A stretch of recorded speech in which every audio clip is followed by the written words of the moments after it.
নমস্কার বন্ধুরা, আর আজ যে কুকিং চ্যানেলে আপনাদের সবাইকে স্বাগত। আজকে নিয়ে হাজির হয়ে গেলাম টক পালংয়ের একটা অনবদ্য রেসিপি নিয়ে। তো চলুন শুরু করা যাক।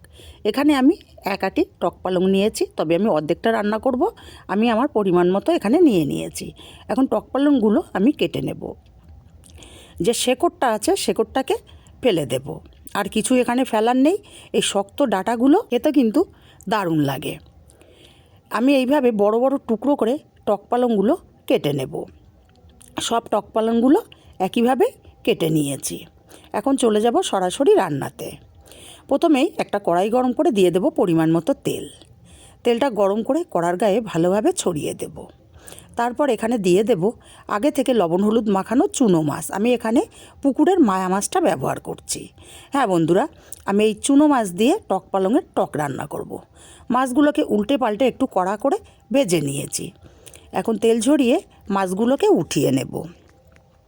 মাছগুলোকে উঠিয়ে নিয়ে এই তেলের মধ্যে ফোড়নে দিলাম একটা শুকনো লঙ্কা ফাটিয়ে, আর দেবো কালো সর্ষে হাফ চামচ পরিমাণে।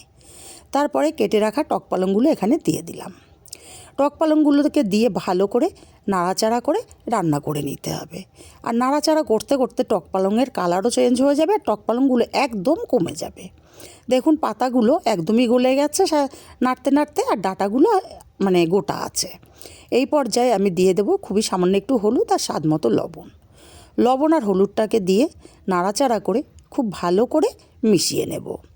খুব ভালো করে মেশানো হয়ে গেলে এখানে দিয়ে দেব অল্প পরিমাণে জল। আমি একটু পাতলা করব, তাই জলের পরিমাণটা একটু বেশি করে দেব। প্রথমে অল্প একটু জল দিয়ে নাড়াচাড়া করে মিশিয়ে দেব। তারপর এখানে আমি আর একটু জল অ্যাড করে দেব। জলটাকে দিয়ে ভালো করে নাড়াচাড়া করে মিশিয়ে দিয়ে ফুটে ওঠার অপেক্ষায় থাকব। টক পালংয়ের টকটা ফুটে উঠেছে। এখন এই পর্যায়ে দিয়ে দেব 2 চামচ চিনি। আমি রেসিপিটা টক ঝাল মিষ্টি তৈরি করছি। আপনারা যদি মিষ্টিটা পছন্দ না করেন অবশ্যই অ্যাভয়েড করবেন। চিনিটাকে দিয়ে নাড়াচাড়া করে আরও 2 মিনিট ফুটিয়ে নিয়ে এখানে ভেজে রাখা চুনো মাছগুলো দিয়ে দিলাম। চুনো মাছগুলোকে দিয়ে নাড়াচাড়া করে আরও 2 মিনিট ফুটিয়ে নেব।